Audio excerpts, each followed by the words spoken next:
Praise the Lord Jesus. मैं Rubina robin आपके सामने आज एक फिर बाइबल अध्ययन सत्र यानी बाइबल स्टडी सेशन लेकर आई हूँ। आज के हमारे विषय का नाम है धर्म के सत्य का रहस्य। ये पहला रहस्य है जो परमेश्वर ने पौलुस को दमस्कस के रास्ते में प्रकाशित किया था। इस रहस्य का ये रहस्य लिखा हुआ है। ये रहस्य का वर्णन आपको मिलेगा पहला तिमोथी 3:16 में। ये रहस्य, ये भेद यहाँ पर, इस भेद का विषय में यहाँ पर लिखा हुआ है और ये भेद को हम विस्तार से देखेंगे कि बाइबल में क्या लिखा हुआ है। बाइबल इस भेद के विषय में, धर्म के सत्य के रहस्य के विषय में क्या कहती है। धर्म क्या है? यीशु है। अधर्म क्या है? शैतान। चलिए शुरू करते हैं इस भेद से जो परमेश्वर ने पौलुस को प्रकाशित किया था। पहला तिमोथी 3:16 कहता है, हमारे धर्म के सत्य का रहस्य निसंदेह महान है। मसीह देह, रहस्य क्या है? मसीह देह नर देह धर प्रकट हुआ। आत्मा ने उसके साथ नेक साधा, स्वर्गदूतों ने उसे देखा, वो राष्ट्रों में प्रचारित हुआ, जग ने उस पर विश्वास किया और वो महिमा में ऊपर उठाया गया। यानी यीशु मर गया, यीशु ने जन्म लिया, मारा गया, गाड़ा गया, तीसरे दिन वो जी उठा महिमा के साथ स्वर्ग में। यह रहस्य है, वो मनुष्य देह में प्रकट हुआ। अब इस भेद को हम देखेंगे पिता, पुत्र और पवित्र आत्मा। पिता, पुत्र और पवित्र आत्मा तीनों एक कैसे है, तीनों एक देह कैसे बनती है, ये इस रहस्य का आधार है। इसे हम विस्तार से देखेंगे। इफिसियों की पुस्तक 3 कहता है, एक भेद के सेवक पौलुस कहता है इफिसियों से, इसीलिए मैं पौलुस कह रहा है इफिसियों के लोगों से। पौलुस कह रहे हैं इफिसियों के लोगों से। पौलुस जो है अन्य जातियों के लिए प्रेरित है। किसके लिए प्रेरित है? गैर यहूदी। अन्य जाति को परमेश्वर गैर यहूदी कहते हैं बाइबल में।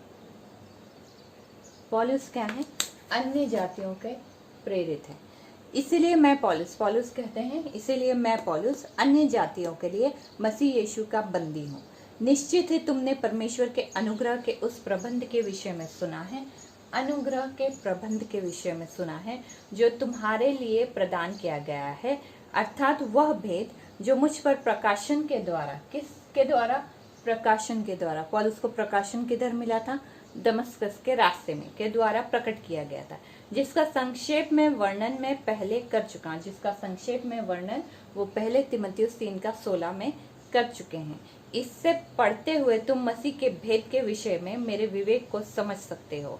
अगर इस विषय के बारे में आप पढ़ेंगे तो आप इस भेद को समझ जाएंगे जो पौलुस पे परमेश्वर ने प्रकट किया है, जो मानव जाति पर अन्य पीढ़ियों में इस प्रकार प्रकट नहीं किया गया, जिस प्रकार अब प्रभु के पवित्र प्रेरितों तथा भविष्यवक्ताओं पर पवित्र आत्मा में प्रकट किया गया है। इस प्रकार पहले कभी कोई भेद प्रकट नहीं किया गया था, जिस प्रकार पौलुस कह रहे हैं मुझ पर और प्रेरितों पर और भविष्यवक्ताओं पर पवित्र आत्मा ने प्रकट किया है। अब ईश्वरीय सुसमाचार के द्वारा अन्य जाति मसीह यीशु में मिरास के साझी है। किसके द्वारा? अन्य जाति किसके द्वारा मसीह यीशु के साझी हैं? सुसमाचार के द्वारा। सुसमाचार क्या है? पहला कुरिन्थियन 15:1-4। किसके द्वारा आप मसीह में एक होते हैं? सुसमाचार के द्वारा। एक ही देह है और वो देह है मसीह। और देह क्या है? वचन है। वचन में एक होना है, शैतान में एक नहीं होना है। सुसमाचार के द्वारा अन्य जाति मसीह यीशु में मिरास के साझी है। यानी मसीह यीशु, उसकी जो जायदाद है यीशु की, उसमें आप भागीदार हैं। किसके द्वारा? सुसमाचार के द्वारा। और एक ही शरीर के अंग और प्रतिज्ञा के सभागी। शरीर क्या है? देह क्या है? यीशु है। और देह क्या है? वचन है। देह क्या है? यीशु है।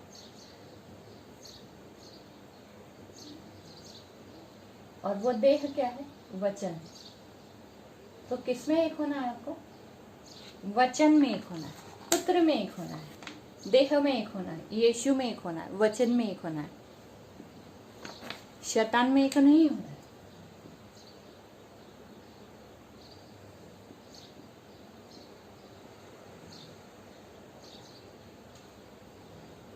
शैतान में एक नहीं होना है। किसमें एक होना है आपको? देह में एक होना है, यीशु में एक होना और वचन में एक होना है। तो आप इस प्रतिज्ञा के सहभागी हैं। परमेश्वर के अनुग्रह के वरदान में उनकी सक्रिय सामर्थ्य के अनुसार यह ईश्वरीय सुसमाचार मुझे सौंपा गया है। पौलुस कह रहे हैं ये सुसमाचार मुझे सौंपा गया है और जिसका मैं सेवक चुना गया हूँ। मुझे जो पवित्र लोगों में छोटे से भी छोटा हूँ, मैं, पर पौलुस अपने आप को कह रहे हैं मैं जो पवित्र लोगों में माने सारे 11 प्रेरितों में जो सबसे छोटा हूँ। कहने का मतलब वो ये कहना चाह रहे कि पहले मैं जो भी मसीह का नाम लेता था उन्हें मारता था, क्योंकि मैं नियम के अधीन था, यहूदी नियम के अधीन था, और यहूदी नियम के अनुसार जो भी मसीह का नाम लेता था उन्हें मार डाला जाता था। तो पहले मैं नियम के अधीन था, तो नियम के अधीन में ये करता था कि मसीही लोगों को मैं मार दिया जाता था। तो इसलिए वो कह रहे हैं कि मैं पवित्र लोगों में सबसे छोटे से भी छोटा हूँ। अन्य जातियों में मसीह के अगम्य धन्य का प्रचार करने के लिए यह अनुग्रह प्रदान किया गया कि सभी सृष्टि के सृजनहार परमेश्वर में युगों से गुप्त रखे गए इस भेद के प्रबंध को सब पर प्रकट करो। क्या युगों से गुप्त रखे हो, यानी आदम से लेके यीशु तक, जब तक उन पर ये प्रकाशन नहीं किया गया पौलुस को कि मसीह ही तुम्हारा परमेश्वर है, तब तक इस रहस्य को गुप्त रखा गया था। और परमेश्वर ने पौलुस को चुना था इस रहस्य को अन्य जातियों पर, गैर यहूदियों पर प्रचार करने के लिए, कि रख सकूं कि अब कलीसिया के द्वारा परमेश्वर का विभिन्न प्रकार का ज्ञान आकाश मंडल के प्रधानों और अधिकारियों पर प्रकट किया जाए। यह उस सनातन उद्देश्य के अनुसार हुआ जो परमेश्वर ने मसीह यीशु हमारे प्रभु में पूरा किया गया। सनातन उद्देश्य आदि से पहले यीशु था, अंत के बाद भी यीशु ही रहेगा, जिसमें अपने विश्वास के द्वारा प्रवेश के लिए हमें साहस तथा भरोसा प्राप्त हुआ है। इसलिए तुमसे मेरी यह विनती है कि तुम उन सताहटों के कारण जो मैं तुम्हारे लिए सह रहा हूँ निराश ना हो, क्योंकि वे तुम्हारा गौरव है। लेकिन पौलुस कह रहे हैं कि तुम उस सताहटों के कारण, जो भी मुझे सताहटें मिल रही, कौन सताहटें दे रहा है उनको, कौन पौलुस को परेशान कर रहा है? यहूदी और गैर यहूदी। गैर यहूदी में अगर वो कहते हैं कि मसीह ही परमेश्वर है तो गैर यहूदी उनका विरोध करते हैं। यहूदी अगर कहते हैं कि मसीह ही परमेश्वर है तो पहले बोलते पहले तो तुम नियम के अंतर्गत थे और पहले मसीहियों को मारते थे। तो उनको दोनों तरफ से परेशानियों का सामना करना पड़ रहा है, अपने लोगों से भी, गैर यहूदियों से भी। लेकिन वो जानते थे ये सच है, इसलिए वो उसका प्रचार करने निकल पड़े। अब पौलुस की प्रार्थना, यही कारण है कि मैं पिता के सामने घुटने टेकता हूँ। और वो इस प्रकार से प्रार्थना करते हैं, वो बताते हैं कि वो प्रार्थना किस प्रकार करते हैं, जिसमें स्वर्ग और पृथ्वी के हर कुल का नाम रखा जाता है, जिसमें स्वर्ग और पृथ्वी के हर कुल का नाम रखा जाता है, कि वह अपनी अपार महिमा के अनुसार अपने पवित्र आत्मा के द्वारा तुम्हारे जीवन की आत्मा को शक्ति संपन्न करे। कि विश्वास के द्वारा, किसके द्वारा? विश्वास के द्वारा। किस पर विश्वास करना है? सुसमाचार पर विश्वास करना है। विश्वास के द्वारा मसीह तुम्हारे हृदय में वास करे, कि प्रेम में मजबूत व स्थिर होकर तुम सभी पवित्र मसीह के प्रेम की लंबाई, चौड़ाई, ऊंचाई व गहराई को भली भांति समझ सको, और मसीह के उस प्रेम को जान सको जो ज्ञान के परे है, कि परमेश्वर की सारी भरपूरी यानी पिता, पुत्र और पवित्र आत्मा की सारी संपूर्णता तुम में स्थापित हो जाए। अब उन्हें जो हमें कार्यशील सामर्थ्य के द्वारा हमारी विनती और सोच और समझ से अपार कहीं अधिक बढ़कर करने का सक्षम है, हमें इस समय सक्रिय सामर्थ्य के द्वारा कलीसिया और मसीह यीशु में उसकी महिमा पीढ़ी से पीढ़ी सदा सर्वदा होती रहे। आमीन। तो ये प्रार्थना ये पौलुस करते हैं सभी के लिए, विश्वासियों के लिए, अविश्वासियों के लिए, कि वो मसीह के प्रेम की गहराई, ऊंचाई, लंबाई समझ सके और पिता, पुत्र और पवित्र आत्मा की संपूर्णता आप में निवास कर सके। यशायाह की पुस्तक 7:14 कहता है। अब यहाँ पे पुत्र के विषय में वो कह रहे हैं, ये त्रिएक परमेश्वर का रहस्य, कि हम देखेंगे पिता, पुत्र और पवित्र आत्मा एक कैसे है। किंतु मेरा स्वामी परमेश्वर तुम्हें एक संकेत दिखाएगा। देखो, एक कुंवारी गर्भवती होगी और वह एक पुत्र को जन्म देगी। वह इसका नाम इमानुएल रखेगी। क्या रखेगी? इसका नाम इमानुएल रखेगी, पुत्र का नाम। ये यशायाह की पुस्तक 7:14 में है। यीशु के जन्म की भविष्यवाणी, यीशु के विषय में हम पढ़ते हैं। यीशु के जन्म के विषय इमानुएल रखेगी।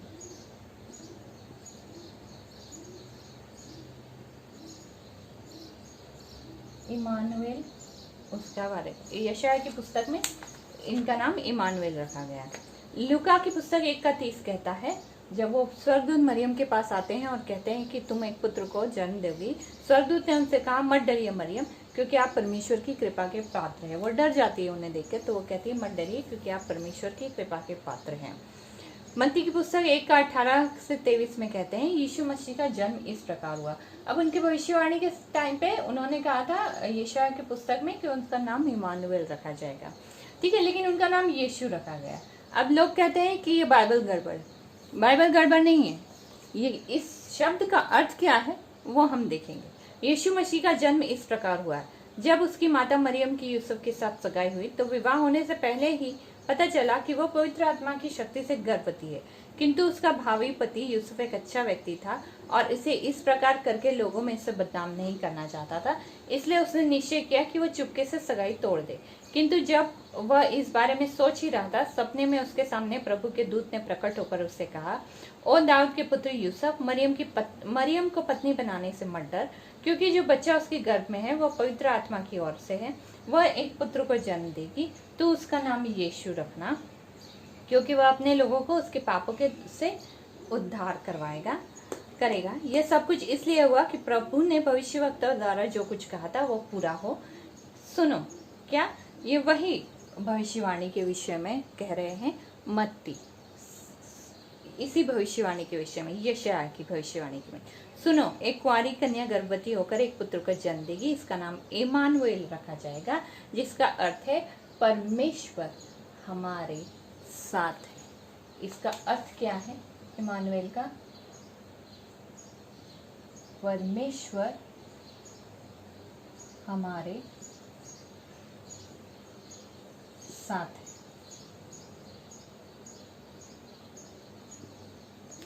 सब चीजें आपको बाइबल के अंदर ही मिल जाएगी। प्रेरितों के काम 20:28 में कहते हैं, अपनी और अपने समुदाय की रखवाली करते रहो। पवित्र आत्मा ने तुम्हें उन पर दृष्टि रखने वाला बनाया है, ताकि तुम परमेश्वर की उस कलीसिया का ध्यान रखो जिसे उसने अपने रक्त के बदले मोल लिया। यहाँ यीशु के लहू के विषय में बात हो रही है।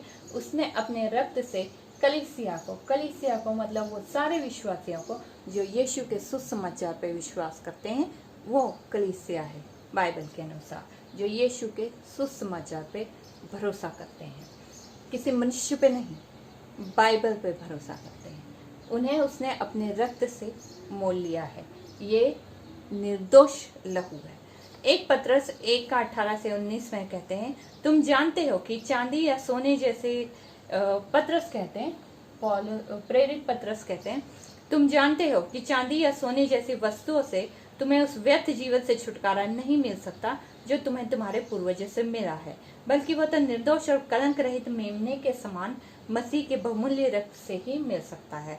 व्यर्थ जीवन तुम्हारे पूर्वजों से मिला है तुम्हें। व्यर्थ जीवन क्यों कह रहे हैं? क्योंकि आप जन्म से ही पापी ठहराए जाते हैं। आप अपने पिता और माता से जब जन्म लेते हैं, आप जन्म से ही पापी ठहराए जाते हैं। आप पाप मुक्त सिर्फ यीशु के लहू से हो सकते हैं। सोने या चांदी जैसे व्यर्थ चीजों से आपका उद्धार संभव नहीं है।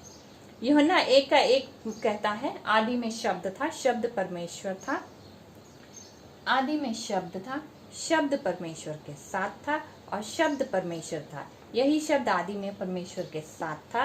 उसकी सारी सृष्टि उसके द्वारा उत्पन्न हुई है और सारी सृष्टि में उसके बिना कुछ भी उत्पन्न नहीं हुआ है। यूहन्ना 1:1 कहता है, यीशु शब्द है। कौन सा शब्द है? जो कुछ भी हम मुंह से बोलते हैं वो नहीं, जो कुछ भी बाइबल में लिखा है वो शब्द है यीशु, जो आदि से था और अंत तक रहेगा।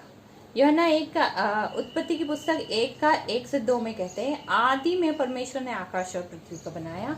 आदि में परमेश्वर ने आकाश और पृथ्वी को बनाया। पर पृथ्वी बेडौल और सुनसान थी, धरती पर कुछ भी नहीं था, समुद्र पर अंधेरा छाया था और परमेश्वर की आत्मा जल के ऊपर मंडराती थी। अब परमेश्वर की आत्मा के विषय में कहा है कि आदि में, इधर बता दिया कि यीशु आदि से पहले था और अंत के बाद भी यीशु था। आदि में, आदि से मतलब आदम के पहले से ही पवित्र आत्मा जल के ऊपर मंडराती थी। होली वाटर, जो ये कहते हैं कि हमारी प्रार्थना करने से हमने पानी के ऊपर प्रार्थना किया है। कुछ मनुष्य कहते हैं हमने पानी के ऊपर प्रार्थना किया और वो पानी पवित्र हो गया, अब वो होली वाटर है। परमेश्वर की आत्मा पानी पे शुरू से ही मंडराती है।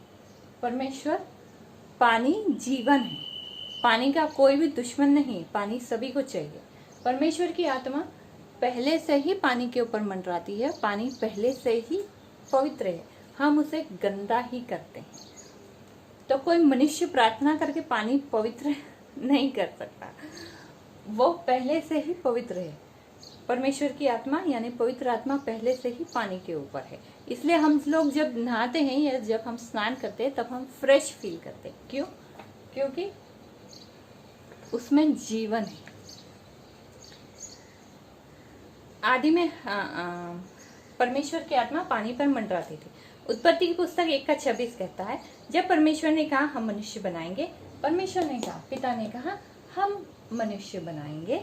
यहाँ पर हम मनुष्य बनाएंगे, हम मनुष्य को अपने स्वरूप जैसा बनाएंगे, मनुष्य हमारी तरह होगा। वो समुद्र की सारी मछलियों पर, आकाश के पक्षियों पर राज करेगा। वो पृथ्वी के सभी बड़े जानवरों और छोटे रेंगने वाले जीवों पर राज करेगा। तो परमेश्वर ने क्या कहा? हम मनुष्य बनाएंगे। कोई ये कहता है हम ये करेंगे, यानी पिता, पुत्र और पवित्र आत्मा। यीशु जो था आदि से पहले था, पवित्र आत्मा जो थी वो भी आदम से पहले थी। पिता ने कहा हम मनुष्य बनाएंगे, पिता, पुत्र और पवित्र आत्मा मिलकर हम मनुष्य को अपने स्वरूप में बनाएंगे और उस पर वो समुद्र की सारी मछलियां, आकाश के पक्षियों पर राज करेंगे और वो पृथ्वी के बड़े छोटे जानवर और रेंगने वाले जीव जंतु, यानी सारे जानवरों का, जो कुछ भी चीजें मनुष्य, परमेश्वर ने मनुष्य के अलावा बनाई है, उन सब चीजों पर मनुष्य का अधिकार परमेश्वर ने दिया है। मनुष्य को इन सब का अधिकार है, मनुष्य इन सब के ऊपर है। तब यहोवा परमेश्वर ने पृथ्वी से धूल उठाई और मनुष्य को बनाया। कैसे बनाया? मिट्टी से बनाया। मिट्टी से उसने आदम को बनाया और यहोवा ने मनुष्य की नाक में जीवन की सांस फूकी और वो एक मनुष्य, एक जीवित प्राणी बन गया। यहोवा ने, किसने? पिता ने सांस फूकी और वह एक जीवित प्राण बन गया। कौन जीवित प्राण बन गया? कैसे सांस फूकी पिता ने? पिता क्या है? यीशु देह है। पिता क्या है? सांस है। हर सांस के साथ मनुष्य का ये काम है, हर सांस के साथ पिता को धन्यवाद दे। जीवन प्राण फूका उसने नाक में, अगर वह सांस खींच लेगा तो आप मर जाएंगे। तब जब आदम 130 वर्ष का हो गया तब वह एक बच्चे का पिता हुआ। यह पुत्र ठीक आदम सा दिखाई देता था। आदम ने इस पुत्र का नाम शेत रखा। तो परमेश्वर ने आदम और हेवा को, पहले आदम को और अंतिम आदम को यानी यीशु को अपने स्वरूप में उत्पन्न किया है। लेकिन आदम का जो पुत्र उत्पन्न हुआ वो आदम के स्वरूप में उत्पन्न हुआ। हम सब जो उत्पन्न होते हैं, हम सब अपने अपने माता पिता के स्वरूप में उत्पन्न होते हैं। इसीलिए हम सब जन्म से ही पापी ठहराए गए थे। कुछ लोग कहते हैं हम सब परमेश्वर के स्वरूप में। हम सब परमेश्वर के स्वरूप में उत्पन्न नहीं हुए। पहला आदम और हेवा परमेश्वर के स्वरूप में उत्पन्न हुए और अंतिम आदम यानी मसीह यीशु परमेश्वर के स्वरूप में होते हैं। उसके बाद उनकी जितनी भी संतानें हुई हैं वो अपने अपने माता पिता के स्वरूप में उत्पन्न हुई हैं और इसीलिए हम जन्म से पापी ठहराए जाते हैं और इसीलिए हमें यीशु के लहू की जरूरत है, जो निर्दोष लहू है हमें पाप मुक्त करने के लिए। अब हम यहोवा पिता के बारे में यहाँ पर देखते हैं। मरकुस की पुस्तक 12 का 29 में कहता है, 12 का 29 में लिखा है, यीशु ने उत्तर दिया, सबसे महत्वपूर्ण आदेश यह है, हे इज़राइल सुन, केवल हमारा परमेश्वर ही एकमात्र प्रभु है। तो यीशु ने उत्तर दिया, यीशु ने जब वो यीशु जब ये अपनी सेविकाई कर रहे थे यहाँ पर, तब उन्होंने उत्तर दिया, हे इज़राइल सुन। इज़राइल को वो कह रहे हैं कि सबसे महत्वपूर्ण आदेश ये है कि हमारा परमेश्वर यहोवा ही एकमात्र प्रभु है, यहोवा ही परमेश्वर है। यशायाह की पुस्तक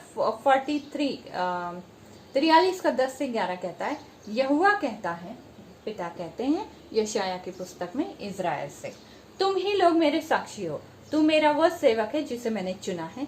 मैंने तुझे इसलिए चुना है ताकि तू ये समझ ले कि मैं वही हूँ और मुझ में विश्वास करे। मैं सच्चा परमेश्वर हूँ, मुझसे पहले कोई परमेश्वर नहीं था और मेरे बाद कोई परमेश्वर नहीं होगा।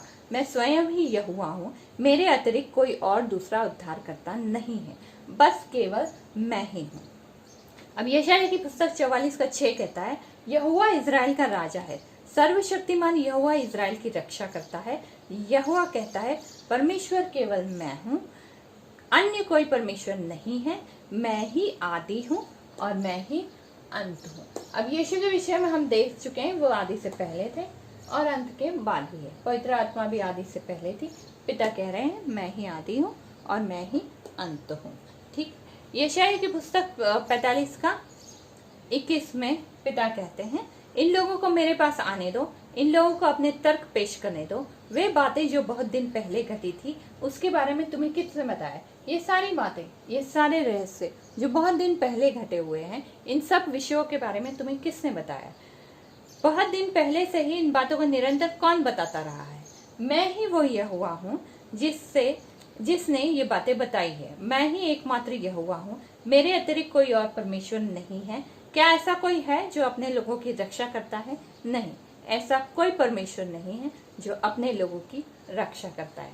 यशायाह की पुस्तक 44 का 8 में कहता है, डरो मत, चिंता मत करो, जो कुछ घटने वाला है वो मैंने सदा ही तुम्हें बताया है। तो परमेश्वर बताते हैं कि जो कुछ भी घटने वाला है, जो कुछ भी हुआ है और जो कुछ भी होने वाला है आगे, वो तुम्हें पहले से ही पता है। तो तुम्हें डरने और चिंता करने की कोई जरूरत नहीं है। तुम लोग मेरे साक्षी हो, तुम सब मेरे साक्षी हो, और दूसरा कोई परमेश्वर नहीं है, केवल मैं ही हूँ। कोई अन्य शरण स्थान नहीं है, मैं जानता हूँ केवल मैं ही। पिता हर पन्ने पर, बाइबल के हर पन्ने पर, लगभग हर पन्ने पर लिखा है कि मैं परमेश्वर। यशायाह की पुस्तक 45 का 5 से 6 में कहता है, लिखा है, मैं यहोवा हूँ, मैं ही एकमात्र परमेश्वर हूँ, मेरे सिवा कोई दूसरा परमेश्वर नहीं है। मैं तुझे तेरा कमरबंद पहनाता हूँ, फिर भी तू मुझको नहीं पहचानता। मैं यह काम करता हूँ ताकि सब लोग जान जाए कि मैं ही एकमात्र परमेश्वर हूँ। पूर्व से पश्चिम तक सभी लोग ये जानेंगे कि मैं यहोवा हूँ और मेरे सिवा कोई दूसरा परमेश्वर नहीं है। प्रेरितों का काम 13 का 23 में कहता है, इसी मनुष्य के एक वंशज को अपनी प्रतिज्ञा के अनुसार परमेश्वर इज़राइल में उद्धारकर्ता यीशु के रूप में ला चुका है। दाऊद के विषय में कह रहे हैं कि इसी मनुष्य के एक वंशज को, दाऊद के घराने से यीशु आते हैं और दाऊद के घराने से मरियम आती है, कि इसी मनुष्य के एक वंशज को मैं परमेश्वर इज़राइल उद्धारकर्ता यीशु के रूप में ला चुका हूँ। यूहन्ना 1:18 में लिखा है, परमेश्वर को कभी किसी ने नहीं देखा, पिता को कभी किसी ने नहीं देखा, किंतु परमेश्वर के एकमात्र पुत्र ने जो सदा परम पिता के साथ है उसने हम पर प्रकट किया। किंतु उसने अपने पुत्र को हम पर प्रकट किया। पुत्र को देखा, यीशु को देखा लोगों ने उनके जीवन में और उनके जीवन के बाद, उनके पुनरुत्थान के बाद यहूदियों ने, गैर यहूदियों ने यीशु को देखा। पिता को किसी ने नहीं देखा, परमेश्वर को कोई नहीं बना सकता, यीशु को सबने देखा। किंतु वास्तव में परम पिता की सिवाय उसके जिसे उसने भेजा है किसी ने भी नहीं देखा। पुत्र के अलावा किसी ने भी पिता को नहीं देखा, परम पिता तो को बस उसी ने देखा है। मैं तुमसे सत्य कहता हूँ, जो विश्वासी है वो अनंत जीवन पाता है, जो विश्वासी है वो अनंत जीवन पाता है। पवित्र आत्मा के विषय में हम पढ़ते हैं, पिता के विषय, पुत्र के विषय में हम देख चुके हैं, पिता के विषय में देख चुके हैं। पवित्र आत्मा के विषय में हम पढ़ते हैं, इफिसियों की पुस्तक 1:13 में हम कहते हैं, जब तुमने उस सत्य का संदेश सुना। क्या सत्य है? सुसमाचार। सुसमाचार क्या है? 1 कुरिन्थियों 15 का 1 से 4, जब तुमने सत्य के संदेश का सुना जो तुम्हारे उद्धार का सुसमाचार था, और जिस मसीह पर तुमने विश्वास किया, तो जिस पवित्र आत्मा का वचन दिया गया था मसीह के माध्यम से उसकी चाप परमेश्वर के द्वारा तुम पर भी लगाई जाती है। एक बार पवित्र आत्मा आपके ऊपर आ जाता है, वो आपको छोड़कर वापस नहीं जाता। पवित्र आत्मा ऐसा आता जाता नहीं है, और पवित्र आत्मा आपको गिराने का काम नहीं करता। कोई ढोंग कोई रीति रिवाज कुछ नहीं है आपको चाहिए। आपको सिर्फ वचन चाहिए, और आपका विश्वास केवल वचन पे होना चाहिए। पवित्र आत्मा आपको गिराने का काम नहीं करता, दुष्ट आत्माएं आपको गिराने का काम करती है।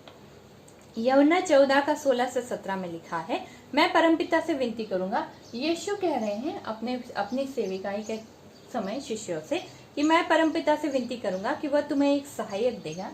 सहायक कौन है? पवित्र आत्मा के विषय में कहा है सहायक। मैं तुम्हें एक सहायक दूंगा,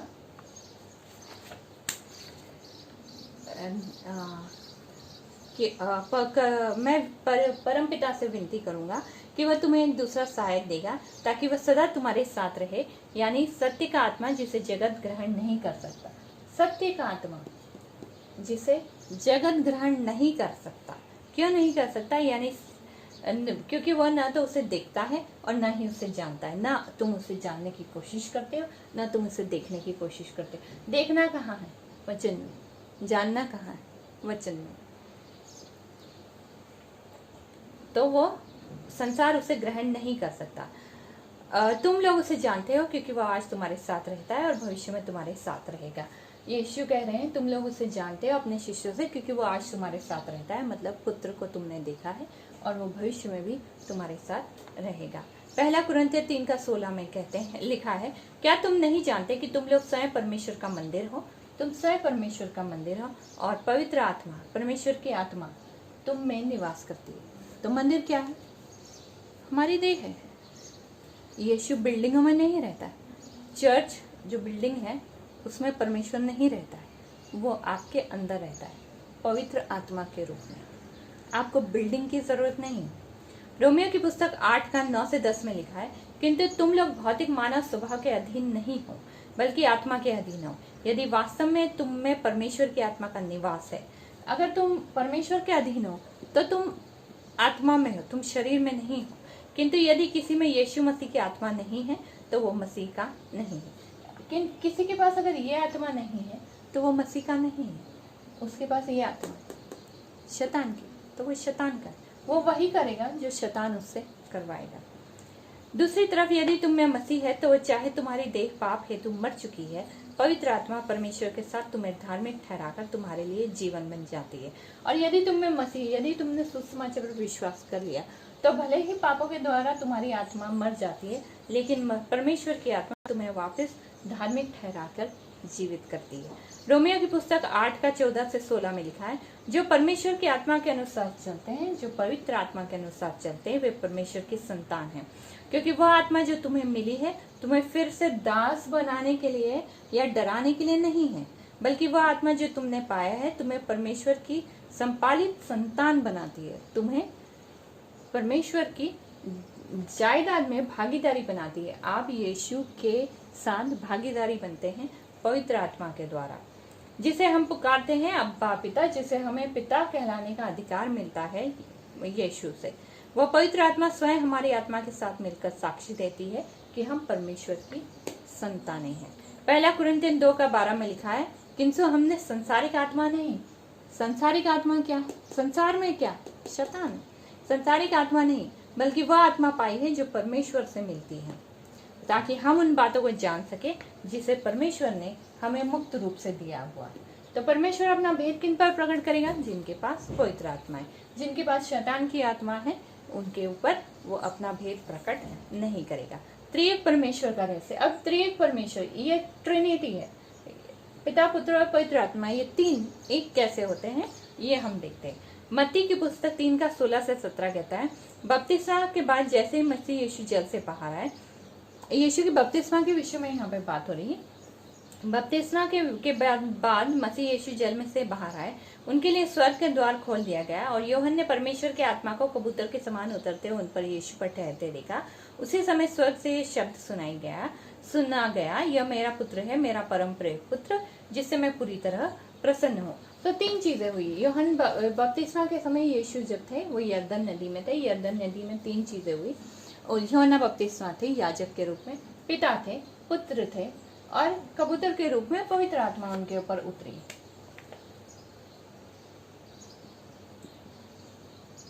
कबूतर के रूप में, और वहां पे याजक के रूप में यूहन्ना बपतिस्मा थे।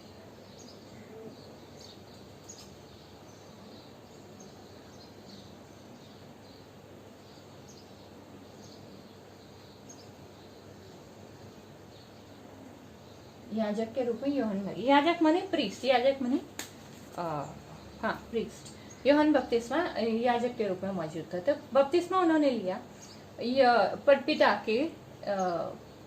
थे, पुत्र थे, पवित्र आत्मा थी कबूतर के रूप में, यूहन्ना। 4 चीजें थी यरदन नदी में। ठीक है, बपतिस्मा उन्होंने क्यों लिया? ये तीनों चीजें, पिता, पुत्र और पवित्र आत्मा, तीनों वहां पर मौजूद थे। ट्रिनिटी, त्रिएक परमेश्वर, तीनों वहां पर मौजूद, लेकिन वो अलग अलग थे। ये पिता कैसे कर सकते हैं? ये प्राण, देह और आत्मा, वो तीनों अलग अलग कर सकते हैं। ये वो कैसे कर सकते हैं मैं नहीं जानती, लेकिन वो कर सकते हैं। पिता, पुत्र और पवित्र आत्मा वहां पर मौजूद थी। तो उन्होंने कहा ये मेरा प्रिय पुत्र है, इसकी सुनो, और इससे मैं बहुत पूरी तरह प्रसन्न हूँ। पवित्र आत्मा कबूतर के रूप में। जब यूहन्ना बपतिस्मा ले रहे थे, अपनी सेविकाई शुरू करने के पहले यीशु ने बपतिस्मा लिया। क्यों बपतिस्मा लिया? क्योंकि उन्हें नियम पूरा करना था। जो पिता ने व्यवस्था ठहराई थी, व्यवस्था दी थी, वो व्यवस्था उन्हें पूरी करनी थी, और उस व्यवस्था के अधीन बपतिस्मा का नियम आता था। इसलिए उन्होंने बपतिस्मा लिया। जब उन्होंने बपतिस्मा लिया तो याजक यूहन्ना ने उन्हें बपतिस्मा दिया। यूहन्ना उनसे कहता है कि मैं आपसे छोटा हूँ, जबकि यूहन्ना उम्र में उनसे 6 महीने बड़े थे। तो यूहन्ना उनसे लगभग 6 महीने बड़े थे। तो यूहन्ना उनसे कहते हैं यीशु से, जब वो बपतिस्मा लेने आते, कि मैं आपसे छोटा हूँ, मैं आपको अभिषेक नहीं कर सकता। बड़ा छोटे को अभिषेक करता है, छोटा बड़े को अभिषेक नहीं कर सकता है। तो पिता का राज्य जब पुत्र को सौंपा जा रहा था, याजक यूहन्ना बपतिस्मा के द्वारा पवित्र आत्मा की गवाही में, पवित्र आत्मा के विटनेस में।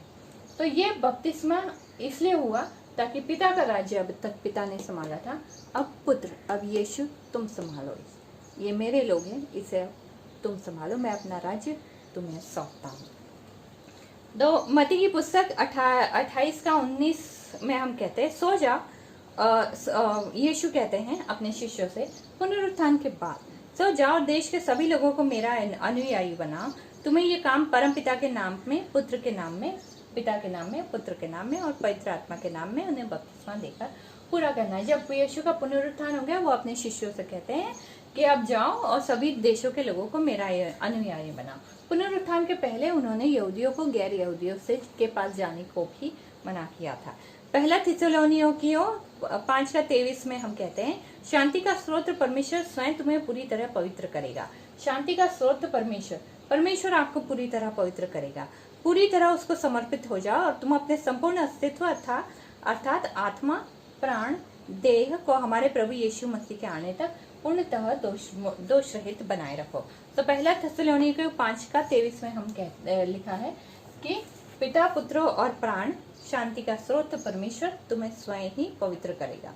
यूहन्ना 10:25 से 30 में लिखा है, यीशु ने उत्तर दिया, मैं तुम्हें बता चुका हूँ और तुम विश्वास नहीं करते। वे काम जिन्हें मैं परम पिता के नाम पर कर रहा हूँ। यीशु अपने शिष्यों से कहते हैं कि जो मैं कर रहा हूँ तुम देखकर भी उस पर विश्वास नहीं करते, जो मैं पिता के नाम पर कर रहा हूँ, किंतु तुम लोग विश्वास नहीं करते क्योंकि तुम मेरी भेड़ों में से नहीं हो। कौन विश्वास नहीं करता? अविश्वासी कौन है? शैतान। मेरी भेड़ें मेरी आवाज को जानती है और मैं उन्हें जानता हूँ। वे मेरे पीछे चलती है और मैं उन्हें अनंत जीवन देता हूँ। उनका नाश कभी नहीं होगा और न कोई उन्हें मुझसे छीन पाएगा। मुझे उन्हें सौंपने वाला परम पिता सबसे महान है और मेरे पिता से उन्हें कोई नहीं छीन सकता। मैं और मेरा पिता एक ही है। यीशु कहते हैं मैं और मेरा पिता एक ही हैं। यूहन्ना 15:26 में लिखा है, जब वह सहायक सत्य की आत्मा और परमपिता की ओर से आता है तुम्हारे पास आएगा, जिसे मैं परमपिता की ओर से भेजूंगा, वो मेरा साक्षी देगा। साक्षी कौन देता है? यीशु का नाम का साक्षी पवित्र आत्मा देते हैं। यीशु के नाम पे अविश्वास शैतान करता है। 1 यूहन्ना 5:7 से 8। सच तो यह है कि गवाह 3 है। गवाह 3 है, पवित्र आत्मा, प्राण तथा लहू। पवित्र आत्मा, प्राण तथा लहू। लहू ये निर्दोष लहू, तीनों एक ही है। लहू तीनों एक ही हैं। इफिसियों की पुस्तक 4:4 से 6 कहता है, देह एक है और पवित्र आत्मा भी एक है। ऐसे ही जब तुम्हें भी बुलाया गया तो एक ही आशा में भागीदार होने के लिए बुलाया गया। आशा भी एक ही है, एक ही प्रभु है, एक ही विश्वास है, एक ही बपतिस्मा है। बपतिस्मा क्या? पवित्र आत्मा का बपतिस्मा। पवित्र आत्मा का बपतिस्मा आपके ऊपर, पवित्र आत्मा कैसे आएगा? सुसमाचार पे विश्वास करने से भी आपके ऊपर पवित्र आत्मा आएगा। परमेश्वर एक ही है और वह सबका पिता है। परमेश्वर एक ही है और वो ही सबका पिता है। वह ही सबका स्वामी है। हर किसी के द्वारा वही क्रियाशील है और हर किसी में वही समाया है। प्राण उसने सभी में फूके हैं। देह जो है, वचन में आप यीशु में एक होते हैं, तब पवित्र आत्मा, परमेश्वर का आत्मा आपके अंदर आता है। अन्यथा आप शैतान की आत्मा में कार्य करते हैं। प्रेरितों का काम 2:38 में पतरस ने उनसे कहा, मन फिराओ और अपने पापों की क्षमा पाने के लिए तुम में से हर एक को यीशु मसीह के नाम पर बपतिस्मा लेना चाहिए और फिर तुम पवित्र आत्मा का उपहार पा जाओगे। ना यहाँ पे प्रेरितों के काम 2:38 में पतरस कहते हैं यहूदियों से कहते हैं कि मन फिराओ और अपने पापों की क्षमा पाने के लिए तुम में से हर एक को यीशु मसीह के नाम में बपतिस्मा लेना चाहिए, फिर तुम पवित्र आत्मा का उपहार। वो यहूदियों से ये बात कहते हैं। इस विषय को लेकर गैर यहूदी बवाल करते हैं कि बपतिस्मा का नियम जरूरी है। नहीं, ये बात पतरस ने यहूदियों से की, इजरायलियों से की, गैर यहूदियों से नहीं की ये बात उन्होंने। प्रेरितों का काम 7:55 में हमने लिखा है, किंतु पवित्र आत्मा से भावती स्तिफनुस स्वर्ग की ओर देखता रहा। उसने देखा परमेश्वर की महिमा को और परमेश्वर के दाहिने खड़े यीशु को। स्तिफनुस को जब पत्थरों से मारा जा रहा था, तब स्तिफनुस ने अपनी आंखें उठाकर स्वर्ग की ओर देखा, तो स्तिफनुस को परमेश्वर यीशु दिखाई दिया पिता के दाहिनी ओर। अभी पिता स्वर्ग में है, पिता को किसी ने नहीं देखा। पुत्र कहाँ है? यीशु के दाहिनी ओर है खड़ा। स्तिफनुस ने देखा यीशु के दाहिनी ओर विराजमान है। हर जगह विराजमान है, हर जगह विराजमान ही लिखा हुआ है। सिर्फ एक जगह यहाँ पे जब स्तिफनुस यीशु को देखते हैं वो खड़े रहते हैं वहां पर। तो पुत्र कहाँ है? पिता के दाहिनी ओर। पवित्र आत्मा आपके अंदर रहता है। तो संसार में क्या है? वो क्या चीज है जो आप आंखों से देखते हैं? परमेश्वरत की परिपूर्णता। अब परमेश्वरत की परिपूर्णता, ये 3 चीज एक कैसे है ये हम देखेंगे। इब्रानियों की पुस्तक 1:1-3 में लिखा है, परमेश्वर ने अतीत में नबियों के द्वारा अनेक अवसरों पर अनेक प्रकार से हमारे पूर्वजों से बातचीत की। अनेक अवसरों पर अनेक प्रकार से भविष्यवक्ताओं से और नबियों से पिता ने बातचीत की, किंतु इस अंतिम दिनों में उसने हमारे पुत्र के माध्यम से बातचीत करी। अंतिम दिनों में परमेश्वर ने पुत्र के माध्यम से बातचीत करी, जिसे उसने सब कुछ का उत्तराधिकारी नियुक्त किया। उसने सब कुछ का, आदि से लेके अंत तक का, जीवन और मृत्यु का उत्तराधिकारी यीशु को नियुक्त किया है, और जिसके द्वारा उसने समूचे ब्रह्मांड की रचना की। यीशु के द्वारा उसने पूरे ब्रह्मांड की रचना की है। वह पुत्र परमेश्वर की महिमा का तेज मंडल है तथा उसके स्वरूप का यथायथ प्रतिनिधि है। वह पुत्र परमेश्वर की महिमा का तेज मंडल है तथा उसके स्वरूप का यथावत प्रतिनिधि है। वह अपने समर्थ वचन के द्वारा सब वस्तुओं की स्थिति बनाए रखता है। किसके द्वारा? वचन के द्वारा, सामर्थ वचन के द्वारा। ये वचन खाली नहीं जाएगा, ये जीवित परमेश्वर का जीवित वचन। ये किसी मृत शैतान की मृत बकवास नहीं है। ये जब तक पूरा नहीं होगा, ये अपना कार्य के बगैर नहीं लौटेगा। सबको पापों से मुक्त करने का विधान करके वह स्वर्ग में उस महिमा महीन के दाहिने हाथ बैठ गया। सबको पापों से मुक्त करके, मर के, मृत्यु पर विजय पाकर वो परमेश्वर के महिमा महीन के दाहिने हाथ पर बैठ गया।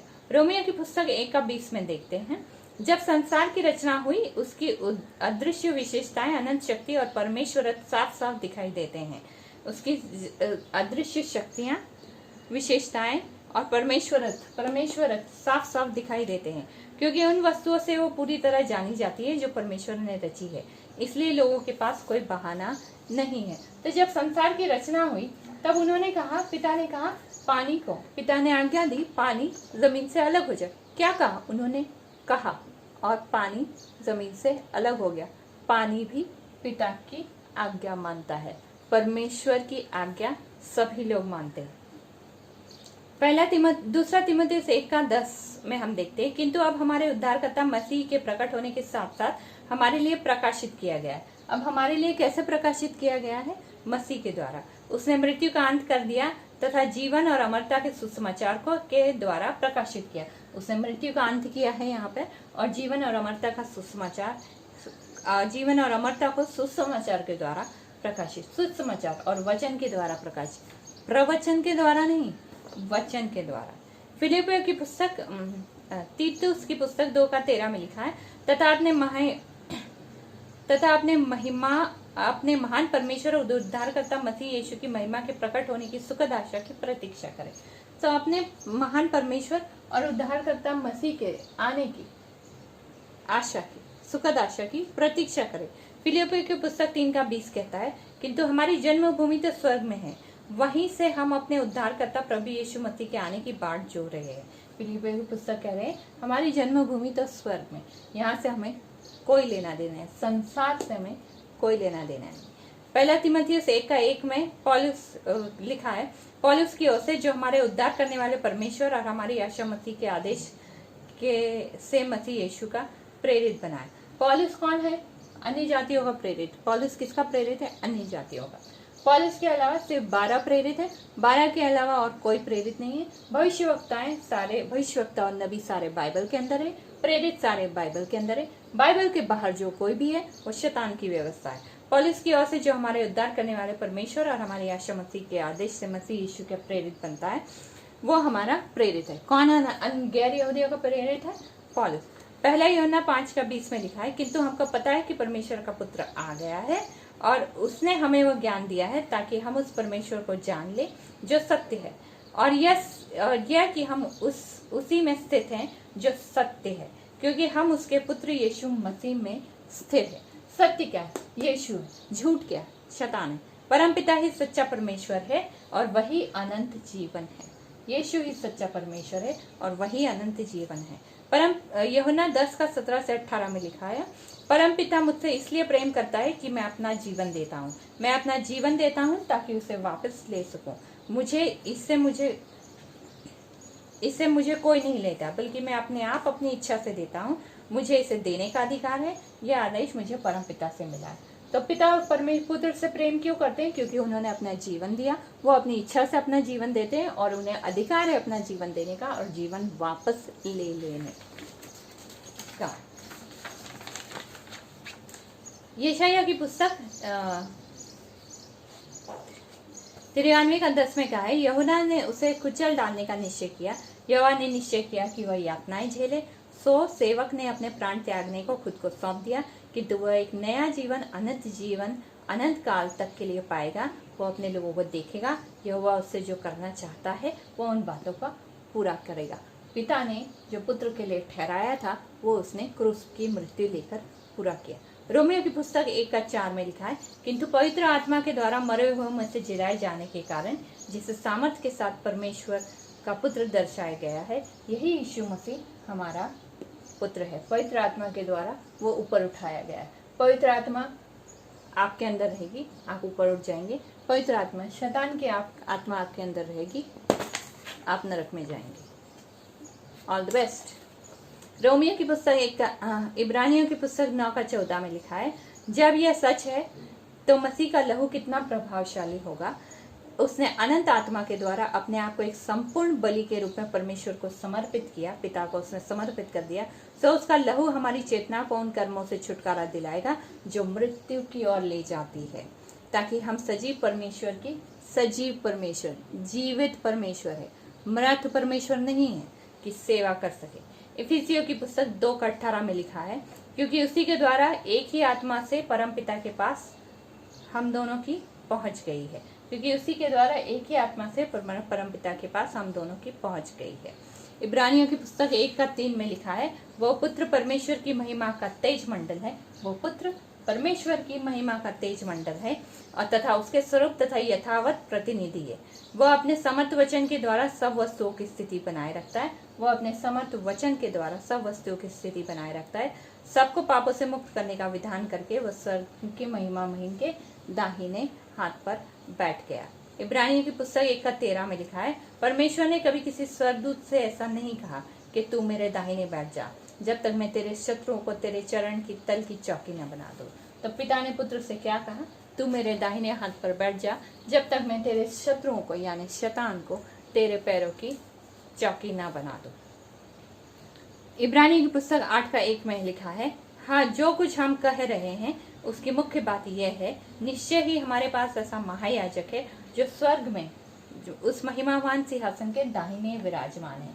तो महायाजक कौन है? हमारा प्रीस्ट कौन है? यीशु। हमें किसी प्रीस्ट की जरूरत नहीं है, हमें किसी याजक की जरूरत नहीं है। हमारा याजक कौन है? यीशु। और वो कहाँ पर है? वो स्वर्ग में है। तो हमें किसी याजक या किसी प्रीस्ट की अब जरूरत नहीं है। इफिसियों की पुस्तक 1:23 में लिखा है, कलीसिया मसीह की देह है और सब विधियों में से सब कुछ को उसकी पूर्णता ही परिपूर्ण करती है। तो कलीसिया मसीह की देह है और सब कुछ को, हर चीज को परमेश्वर की परिपूर्णता ही पूर्ण करती है। आपकी धार्मिकता परमेश्वर के सामने गंदे चिथड़ों के समान है। आप उसके सामने जाएंगे, वो कह देगा, मैं आपको नहीं जानता, मैं अपने पुत्र को जानता हूँ जिसका बलिदान मैंने तुम्हारे लिए और मेरे लिए किया है। पहला कुरिन्थियन 15:27 से 28 में लिखा है, क्योंकि परमेश्वर ने हर किसी को मसीह के चरणों के अधीन रखा है। पिता ने हर किसी को पुत्र के यानी मसीह के चरणों के अधीन रखा है। अब देखो, जब शास्त्र कहता है सब कुछ को उसके अधीन कर दिया, तो जिसने सब कुछ को उसके चरणों के अधीन कर दिया वह स्वयं इससे अलग रहा। और जब सब कुछ मसीह के अधीन कर दिया गया, तो यहाँ तक कि स्वयं पुत्र को भी उस परमेश्वर के अधीन कर दिया जाएगा जिसने सब कुछ मसीह के अधीन कर दिया, ताकि हर किसी पर पूरी तरह परमेश्वर का शासन हो। सब कुछ मसीह के चरणों के अधीन है। और पुत्र फिर जब पिता को देगा कलीसिया, तब पूरी तरीके से सृष्टि परमेश्वर के अधीन होगी। इफिसियों की पुस्तक 1:17 में लिखा है, मैं प्रार्थना किया करता हूँ कि हमारे प्रभु यीशु मसीह का परमेश्वर तुम्हें विवेक और दिव्य दर्शन की ऐसी आत्मा की शक्ति प्रदान करे कि तुम उस महिमावान पिता को जान सको। पहला कुरिन्थियन 2:9-16 में लिखा है, किंतु शास्त्र में लिखा है, जिसे आंख ने नहीं देखा। किस में लिखा है? वचन में लिखा, जिसे आंख ने नहीं देखा और कानों ने नहीं सुना, जहाँ मनुष्य की बुद्धि कभी नहीं पहुंच सकती। ऐसी बातें उनके हेतु प्रभु ने बनाई हैं जो उनके प्रेमी होते हैं, किंतु परमेश्वर ने उन्हीं बातों को आत्मा के द्वारा हमारे लिए प्रकट किया गया है। आत्मा के द्वारा हम आपके लिए प्रकट किया गया। जब तक आपके पास पवित्र आत्मा नहीं है, आप वचन नहीं समझ सकते। आत्मा हर किसी बात को ढूंढ निकालती है, यहाँ तक कि परमेश्वर की छिपी गहराइयों तक को। ऐसा कौन है जो दूसरे मनुष्य के मन की बात जान ले, सिवाय उस व्यक्ति के, उस आत्मा के जो उसने अपने भीतर ही रखी है। किंतु हमने तो संसारिक आत्मा नहीं, संसारिक आत्मा क्या है? शैतान की आत्मा, बल्कि वह आत्मा पाई है जो परमेश्वर से मिलती है, ताकि हम उन बातों को जान सके, उन वचनों को जान सके, ताकि जिसे परमेश्वर ने हमें मुक्त रूप से दिया है। उन्हीं बातों से हम मानव बुद्धि द्वारा विचारे गए शब्दों में नहीं बोलते, आत्मा द्वारा विचारे गए शब्दों से आत्मा की वस्तुओं की व्याख्या करते हुए बोलते हैं। एक प्राकृतिक व्यक्ति, एक नॉर्मल व्यक्ति, प्राकृतिक व्यक्ति, भौतिक व्यक्ति परमेश्वर की आत्मा द्वारा प्रकाशित सत्य को ग्रहण नहीं कर सकता, क्योंकि उसके लिए वे बातें निरी, इस आत्मा के लिए ये सारी बातें मूर्खता होती हैं और उन्हें वो समझ नहीं पाता, क्योंकि वह आत्मा के आधार पर परखी जाती है। आध्यात्मिक मनुष्य सब बातों का न्याय कर सकता है, किंतु उसका न्याय कोई नहीं कर सकता। जो ये बातें समझ लेता है वो सब चीज़ों का न्याय करेगा, लेकिन इस आत्मा का न्याय ये आत्मा नहीं कर सकती। प्रभु के मन को किसने जाना है? यीशु को किसने जाना है? कौन उसको सिखाएगा? हमारे पास यीशु का मन है। प्रेरितों के काम 17 का 29 में लिखा है, और क्योंकि हम परमेश्वर की संतान हैं, क्योंकि हम परमेश्वर की संतान हैं, इसलिए हमें यह कभी नहीं सोचना चाहिए कि यह दिव्य अस्तित्व या सोने या चांदी या पत्थर या मानव कल्पना या कारीगरी से किसी मूर्ति जैसा है। नहीं, सिर्फ मनुष्य मूर्ति जैसा नहीं है, वो मनुष्य परमेश्वर नहीं बना सकता। कुलुस्सियों की पुस्तक 2 का 9 में लिखा है, सिर्फ मनुष्य ही मनुष्य और स्वर्गदूतों का, सिर्फ मसीह ही मनुष्य और स्वर्गदूतों का शिरोमणि है, और परमेश्वर की सारी परिपूर्णता उसके शरीर में वास करती है। परमेश्वर की सारी परिपूर्णता, परमेश्वर की सारी परिपूर्णता, परमेश्वर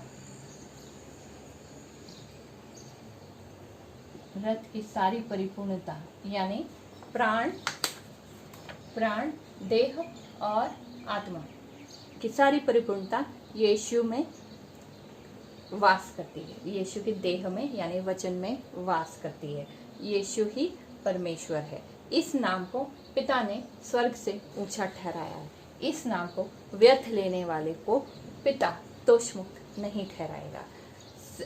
प्रकाशित वाक्य 13 का 18 में लिखा है, इसलिए आवश्यक है बुद्धिमानी आवश्यक है, जिसमें समझ हो वो इस पशु के अंक को जोड़ ले। पशु शैतान को कहा गया है यहाँ पे, अंक को जोड़ ले। यह अंक मनुष्य का नाम है जिसकी संख्या का जोड़ है 666। ये अंक मनुष्य का भी है। तो इसका अंक क्या है शैतान का? 666। इसको जोड़ ले।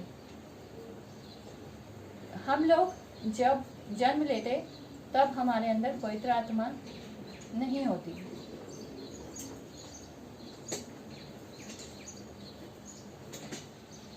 प्राण होते और पवित्र आत्मा हमारे अंदर आती है। पवित्र आत्मा हमारे अंदर आती है वचन सुनने से, वचन पे विश्वास करने से पवित्र आत्मा आपके अंदर आती है। तो ये दो चीजें हमारे अंदर होती है, प्राण और देह और प्राण। पवित्र आत्मा हमारे अंदर आती है वचन के जरिए। तो 666 तो हम 2/3 मनुष्य होते हैं। हम त्रिएक मनुष्य कभी बनते हैं? हम त्रिएक मनुष्य कभी बनते हैं? जब पवित्र आत्मा हमारे अंदर आती है। 2/3 का भाग है 666। तो ये जोड़ ले। जब तक आपके पास पवित्र आत्मा नहीं है आप शैतान के अधीन है। ये मनुष्य का अंक भी है, क्योंकि आपके पास देह और प्राण तो है, पिता का प्राण है और देह है, लेकिन पवित्र आत्मा नहीं। पवित्र आत्मा आपके पास कब आएगा? जब आप वचन पे विश्वास करेंगे। जब तक आप वचन पे विश्वास नहीं करते आप शैतान के अधीन हैं। दूसरा कुरिन्थियन 13 का 13 में कहता है, तुम पर प्रभु यीशु मसीह का अनुग्रह।